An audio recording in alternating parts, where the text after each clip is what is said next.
Welcome back, everybody, to another deep dive here. This time, we're going to try and tackle this ever-changing world of cybersecurity, kind of like a digital checkup. We've got a stack of articles here, everything from data breaches to vulnerabilities, some reports, and even a couple wild stories about deepfakes and espionage. It does seem like every time you turn around, there's another headline about some major cyber incident. Makes you wonder how to keep up with it all. Right, and some of this stuff seriously makes my head spin, so that's why you're here. We'll try to figure out what's really important and how all this affects us normal folks. Like this whole ransomware attack on Hoboken City Hall right before Thanksgiving. I mean, city services shut down. Chaos. Sounds like a movie plot. Yeah, definitely not the best way to kick off the holiday season. These types of ransomware attacks are becoming more and more common, unfortunately. Everyone's a target, from local governments all the way up to huge corporations. And then you've got stories like T-Mobile having to constantly fight off all these intrusion attempts. It makes you wonder what kind of information those hackers are even after. Well, telecom companies are a goldmine when it comes to data. Yeah. So they're a huge target for all this cyber espionage. It's a never-ending game of cat and mouse. Okay, so we've got ransomware, espionage, and then we've got this whole deepfake thing that's hitting the crypto world. Deepfakes. I thought that was just for funny videos and stuff. That's what a lot of people think. But these deepfakes are getting insanely good, like scary good. Yeah. And now we're seeing them used to make money, spread false information, and even ruin reputations. It's a whole other level of cyber threat. There's a lot to unpack there. Maybe we should start with something that might hit a little closer to home for some of our listeners. Like this data breach at GoodSmile Company, those awesome figures and collectibles. Well, it turns out their U.S. store had a pretty big security oopsie. Yeah, their payment system was compromised for over a whole month. The craziest part is this breach was totally preventable. It shows a problem we see over and over again. Companies just aren't making basic data security a priority. So are you saying they have the resources and technology, but they're just not focusing on the basics? Exactly. It's like building a house with a top-notch security system but leaving the front door wide open. You got to nail the fundamentals. Properly protecting payment information, using things like multi-factor authentication, and teaching employees about security best practices. Wow, it makes you wonder how many other companies are making similar mistakes. I'd say it's probably more common than you'd think. So what can we as consumers do to protect ourselves? It seems like we hear about these breaches every other day. First off, stay aware and be vigilant. Check your bank statements and credit card bills often. Look for anything suspicious. If something seems off, report it immediately. What about when we find ourselves caught up in one of these breaches, like that Propertyrec leak where over 644,000 background checks were just out there in the open? I mean, that could affect almost anyone who's ever applied for a job or rented an apartment. That's the scariest part. These breaches can have a massive ripple effect. And in that case, things like your work history, any records, even property details, all just sitting out there for anyone to see. It's a huge wake-up call that we need to be more careful about who we share our information with. So we should be careful about what we put out there. But what about protecting the data that's already out there? There are some easy things you can do that make a big difference. Strong, unique passwords are super important. And don't use the same password for different accounts. And turn on that multi-factor authentication anywhere you can. It's an extra layer of security. Like having a deadbolt on your front door on top of your regular lock. It makes it way harder for hackers to get in. Yeah, makes sense. It feels good knowing we're not completely helpless in this. We can actually do something to protect ourselves. For sure. Cybersecurity is a shared responsibility. Everyone has to play their part. Okay, so let's talk about another area that's been under attack lately. Healthcare. This OnePoint Patient Care breach is pretty scary. We're talking medical records, prescriptions, even social security numbers. It's a nightmare scenario for anyone caught up in that. It really shows how sensitive medical information is and why healthcare providers are such big targets for cyber criminals. But what's really worrisome here is the involvement of this ransomware group called Inc. Ransom. These groups are getting bolder and more sophisticated. They often go after organizations that have sensitive data and then demand huge ransoms to unlock their systems. So it's not just about stealing the data anymore. It's about holding it hostage. You got it. And the stakes are super high, especially when it comes to something like medical records. Speaking of ransomware, that whole Hoboken City Hall attack really hit home for me. It shows how these attacks can disrupt the services we rely on every day. And that's exactly why ransomware is such a powerful weapon. It can completely shut down businesses, organizations, even entire cities. Basically, they hold your systems hostage and demand payment to unlock them. It's a high-pressure situation. And unfortunately, a lot of organizations feel they have no choice but to pay up. So how did these ransomware groups even get in? Is it all about finding vulnerabilities in systems? It's a mix of things. They do often exploit vulnerabilities in software or operating systems. But weak credentials are a big factor too. Things like default usernames and passwords, or passwords that are really easy to guess. There was a report recently that highlighted VPN vulnerabilities and weak credentials as being major entry points for these ransomware attacks. It just shows that even if you have strong security measures in place, those weak passwords can totally undermine everything. Okay, so strong passwords, multi-factor authentication. We're starting to see a pattern here. What else can we do to stay one step ahead of these ransomware threats? Keeping your software up to date is absolutely crucial. Those updates usually come with security patches that fix known vulnerabilities. It's basic cyber hygiene, but it can make a huge difference. So it's like locking your doors and windows. It's not going to stop every bad guy, but it makes it a lot harder for them to get in. Exactly. You want to be a less appealing target. And with ransomware, that means keeping your systems up to date and making sure your passwords are strong. Got it. Now, let's switch gears a bit and talk about something that sounds like it's straight out of a spy thriller. Espionage. The story about T-Mobile having to fend off those intrusions, potentially linked to China, really caught my eye. I mean, nation-state hacking. That's some serious stuff. It really shows the high-stakes world of cyber espionage. Telecom companies are prime targets because they have so much data on individuals and organizations. In this case, potentially linked to China, shows that cyber espionage is a constant threat. A lot of it happens behind the scenes with governments and corporations all fighting for information and trying to gain an advantage over each other. And it's not just U.S. companies being targeted, right? We've got this Salt Typhoon group that seems to be going after organizations worldwide. Right. And what's fascinating about Salt Typhoon is how wide-reaching and sophisticated their operations are. They've been linked to attacks across all different sectors: telecom, technology, government, you name it. And they're known for their persistence, carrying out attacks that can go on for months or even years. So what kind of tactics are we talking about here? How do they manage to fly under the radar for so long? They use all sorts of advanced techniques, including backdoor malware and rootkits. Think of a backdoor like a secret entrance to your computer system that only the attackers know about. It lets them come and go as they please without being detected. And a rootkit. It's like a cloaking device. It hides their presence on your system, making it super hard for regular security tools to even find them. This is starting to sound like something out of a sci-fi movie. I never realized cyber espionage was this complex. It's a constantly changing landscape, with attackers and defenders constantly innovating and adapting. But it's important to remember that even though the methods are super technical, the motivations behind these attacks are usually pretty basic. Greed, power, the desire for information. It shows that cybersecurity isn't just about the technology. It's about understanding people and what drives them. Okay, so speaking of ever-evolving threats, this next story is especially relevant now that Black Friday is almost here. It's about this sneaky piece of malware called Sneaky Skimmer that's been targeting websites built on Magento. For anyone who doesn't know, Magento is a popular platform for all sorts of online stores. Right, and this malware is designed to steal your payment information without you even realizing it. It injects this malicious code into the website. It might create a fake credit card form or directly grab your info from the payment fields. And it's called sneaky for a reason. It usually only activates on certain pages, like the ones that say checkout in the URL. This makes it even harder to spot. So what can we do? Should we just avoid online shopping altogether? It's all about being cautious and taking precautions. First, always check that you're on a secure website. Look for that HTTPS at the beginning of the URL and the padlock icon in your browser's address bar. Be suspicious of links or offers that seem too good to be true.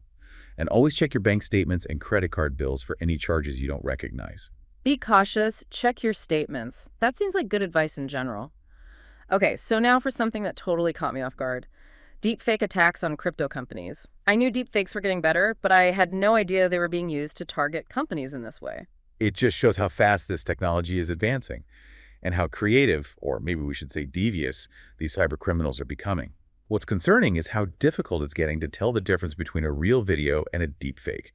They're not just about making funny videos anymore. They can be used to impersonate executives, manipulate stock prices, and even extort money from individuals and organizations. The report mentioned that some companies in the crypto world are seeing more deepfake attacks than regular document fraud. It is pretty crazy, and it shows why we need better security measures, especially when it comes to verification and authentication.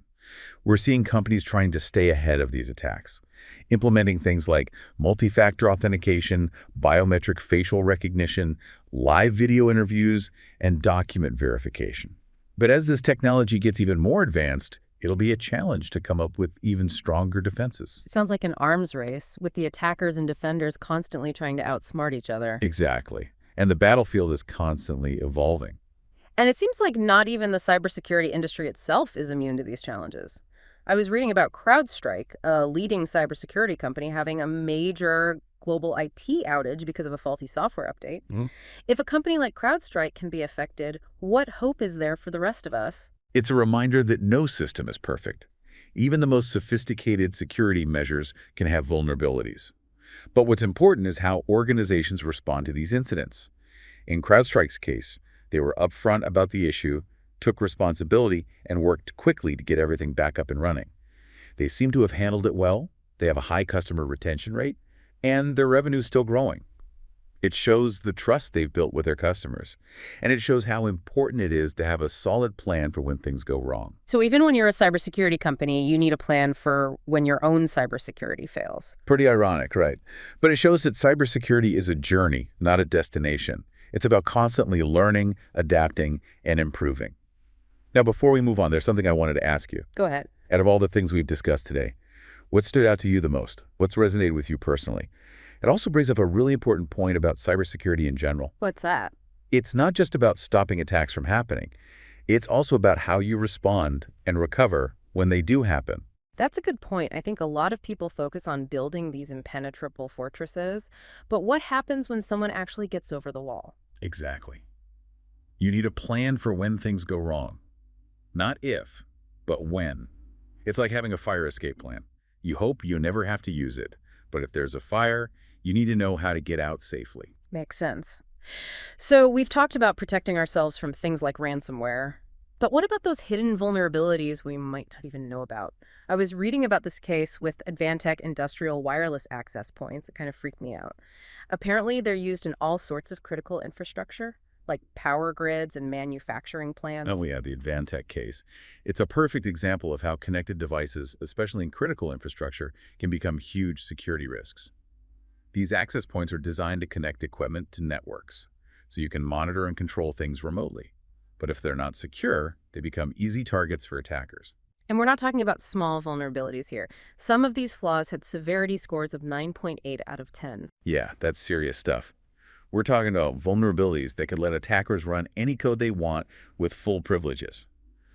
Basically, they could take complete control of these devices, stealing data, disrupting the network, even causing physical damage. So someone could hack into a power grid and cause a blackout. It's definitely possible. And that's why securing these types of devices is so important. It's not just about protecting information anymore. It's about protecting our physical infrastructure and keeping people safe. This is starting to feel pretty high stakes. It is. The stakes are higher than ever, and the attackers are always upping their game. So what can we do to protect ourselves from these vulnerabilities? I mean, where do you even start? It starts with awareness. Organizations need to know what devices are connected to their networks, and they need to understand the risks those devices pose. They have to be proactive about patching vulnerabilities, separating their networks to limit the damage if someone gets in, and putting strong security controls in place. So it's about technical measures and organizational policies working together. Exactly. It's a holistic approach. And it's not just about protecting computers and phones anymore. It's about securing our entire digital ecosystem, from industrial control systems to those smart devices we have at home. Speaking of unexpected vulnerabilities, did you see that one about laptop webcams? It sounds like something out of a spy movie. Hackers can access webcams without the little light even turning on. How is that even possible? It's not a brand new thing, but it's definitely unsettling. Researchers have shown how this vulnerability works on certain laptops. They reprogram the microcontroller's firmware, which basically disables the LED indicator while the camera is still active. So someone could be watching you through your webcam, and you'd never even know. That's creepy. But it's not just MacBooks, right? Nope. Similar vulnerabilities have been found in other systems, like Windows laptops. A few years ago, researchers were able to bypass Windows. Hello, facial recognition, using a modified infrared image.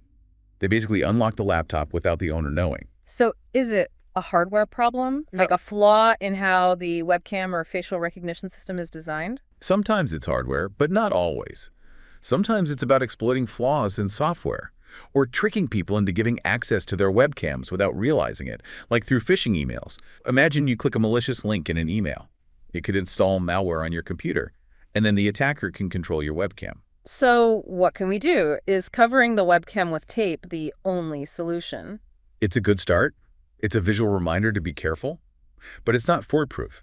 The best way to protect yourself is to keep your software updated. Those updates often include security patches for vulnerabilities. Be careful about suspicious emails and links, and never give anyone access to your webcam unless you're absolutely sure who they are. And of course, strong passwords and multi-factor authentication are always a good idea. Okay, so update software, be careful what we click, use strong passwords. Got it. Speaking of software updates, these vulnerabilities in HPE Insight Remote Support caught my eye. This software is used by tons of organizations to manage their IT infrastructure, so any security flaws could have a huge impact. Exactly. HPE Insight Remote Support is everywhere. And the vulnerabilities that were found are serious: a directory traversal flaw and a Java deserialization issue, both critical. Attackers could potentially run code on affected systems, they could access sensitive data, or even take control of critical infrastructure. Patch those systems. Couldn't agree more. Yeah. And this brings us to another vulnerability that shows how crucial patching is: the Zabbix SQL injection flaw. Zabbix is a popular open-source monitoring software used by organizations of all sizes. And this flaw lets attackers run SQL commands on affected systems if they're already authenticated. So they could potentially steal data, change data, or even take over the whole Zabbix server. Exactly. And it affects multiple versions of Zabbix server. So there are probably thousands of vulnerable systems out there right now. It's a reminder that even open source software can have vulnerabilities. And keeping your software up to date is crucial, no matter where it comes from. Okay, I'm getting the message loud and clear. Update, update, update. That's one of the most important things you can do to protect yourself. Talking about patching, the Jenkins vulnerabilities are another great example of how important updates are. Jenkins is a really popular open source automation server. Many organizations use it for software development and deployment. And those vulnerabilities that were found, one lets attackers read files without needing to authenticate. The other one lets them hijack WebSocket connections and run commands.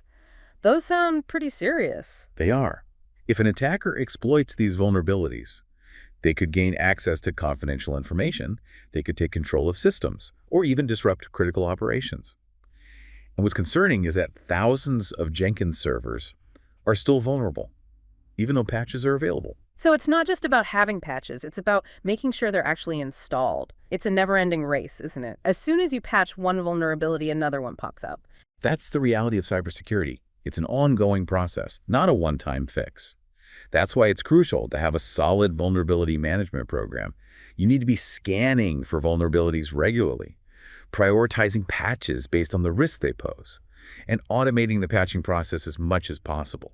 Okay, let's change gears a bit and talk about some reports that stood out to us. First, the one about deepfakes hitting the crypto world. That was a real eye-opener for me. I knew deepfakes were getting better, but I didn't realize they were being used to target businesses like this. It's a perfect storm. You have this emerging technology, deepfakes, that's getting more and more sophisticated, harder to detect. And then you have the crypto world, fast-paced, often unregulated, and heavily reliant on trust and reputation. It's a perfect target for this kind of attack. And the financial losses can be huge. The report mentioned an average loss of $440,000 per incident. That's a lot of money. It shows why we need better verification and authentication in the crypto world. Companies are starting to implement things like multi-factor authentication, biometric facial recognition, live video interviews, and document verification, all to try and stay ahead of these attacks. But as deepfake technology gets even better, the challenge will be to develop even stronger defenses. Feels like an arms race. The technology gets better, the defenses get better, but the attackers always seem to be one step ahead. Unfortunately, that's often the case. But by staying informed about the latest threats and implementing the right security measures, we can at least try to level the playing field. Okay, another report that really stood out was the one about VPN vulnerabilities and weak credentials. It's crazy how many attacks take advantage of basic security oversights. It's true. The report said that almost 30% of ransomware attacks in the third quarter exploited VPN vulnerabilities and weak passwords. It shows that strong passwords and multi-factor authentication are essential. But organizations also need to make sure their VPNs are configured correctly, and that they're patched, and that they have good access controls in place. It's like leaving your front door unlocked and then wondering how someone got in. Exactly. Basic security hygiene is so important. It's the foundation of a strong security posture. Okay, last but not least, the CrowdStrike story. It's fascinating to see how even a leading cybersecurity company can be hit by a major IT outage. It shows that no one is immune. What I found impressive about CrowdStrike was their transparency and communication. They were open about what happened, took responsibility for the faulty software update that caused the outage, and they kept their customers informed throughout the whole thing. They seem to have handled it pretty well. They did. Their high customer retention and continued revenue growth show that. It's a testament to the trust they've built. And it also shows how important it is to have a good incident response plan when things go wrong, and they inevitably will. Having a clear plan and communicating effectively can make a big difference. So even when you're a cybersecurity company, you need a plan for when your own cybersecurity fails. That's kind of ironic, isn't it? It is, in a way, but it also highlights the fact that cybersecurity is a journey, not a destination. It's about constantly adapting and evolving, trying to stay ahead of the threats. Now, before we wrap up, there's something I wanted to ask you. Go ahead. Out of all the stories we've discussed today, what stood out to you the most? What's resonated with you on a personal level? Honestly, it's the deepfakes. It kind of freaks me out that someone can make a video of me saying or doing anything, and it would look totally real. Makes you question everything you see online. I get it. It's a disturbing thought. And it points to a bigger issue we're facing now, this erosion of trust. As technology gets better and better, it's getting harder to know what's real and what's fake. Yeah. It's like, how can you even protect yourself from something like that? If anyone can create a fake video that looks completely real, what's to stop them from spreading lies and ruining someone's reputation? That's the scary part. Deepfakes can do a lot of damage, and we're just starting to understand how powerful they really are. The best defense we have right now is to be skeptical. We need to be critical of everything we see online, especially if it comes from sources we don't know. So it's all about being more discerning, more media literate. Exactly. Don't believe everything you see and hear. Question your assumptions. Check information from multiple sources. And be aware that someone might be trying to manipulate you. It's a bummer that we have to be so suspicious all the time. But it seems like that's just how things are now. It is, unfortunately. But on a more positive note, I think that CrowdStrike story teaches us something important about transparency and accountability. Well, they're a leading cybersecurity company, right? But they still had that major outage. And what impressed me was that they didn't try to hide it or downplay it. They were honest about what happened, took responsibility for that faulty software update, and they kept their customers updated the whole time. Sounds like they handled it the right way. They did. And their customers seem to appreciate that honesty and responsiveness. It shows the importance of having a plan when things go wrong, because they will go wrong. Having a clear plan and communicating well can make a huge difference. So even cybersecurity companies need a plan for when their own cybersecurity fails. That's kind of funny when you think about it. It is, in a way, Yeah. but it also shows that cybersecurity is a journey. It's not about reaching a destination. It's about constantly learning, adapting, and getting better. Well, I think we've covered a lot today. Data breaches, ransomware, espionage, deepfakes. It's been a wild ride through the world of cybersecurity. It has. But I think we've shed some light on the most important issues, and hopefully given our listeners some practical advice. So what's the one thing you want our listeners to take away from all this? The cyber threat landscape is always changing, and it affects every single one of us, individuals, businesses, governments, everyone. But knowledge is power. By staying informed, understanding the threats, and taking steps to protect ourselves, we can stay ahead of the game and minimize our risk. Great advice. And for listeners who want to be more proactive, what are some easy things they can do right now to improve their cybersecurity? Start with the basics. Strong, unique passwords for all your accounts. Turn on multi-factor authentication whenever you can. These simple things can really reduce your chances of getting hacked. What about all those software updates I always ignore? Don't ignore them. They often have important security patches that fix known vulnerabilities. By keeping your software updated, you're making it a lot harder for attackers to get in. It's like having a security system and never turning it on. You got it. Take advantage of the tools and resources that are out there. There are lots of websites, podcasts, and newsletters that can keep you up to date on the latest threats. They can also give you some tips on how to stay safe. Stay informed, be careful about what you see online, and don't be afraid to ask trusted sources for help. great tips. It's good to know we're not totally helpless in all this. We can actually take control and protect ourselves. Exactly. Awareness and action are key. Well, this has been a really insightful deep dive. Thanks for joining us and sharing your knowledge. Happy to be here. Always enjoy talking about these important issues. And to all our listeners out there, we hope you learned something new and that you're feeling more confident about staying safe online. Before we go, I'd like to leave you with something to think about. We saw how CrowdStrike, a top cybersecurity company, had a major outage.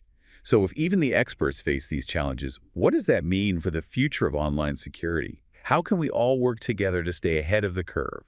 Something to ponder. Definitely gives us all something to think about. Thanks for listening to the deep dive. Until next time, stay curious, stay safe, and stay informed, but you go very.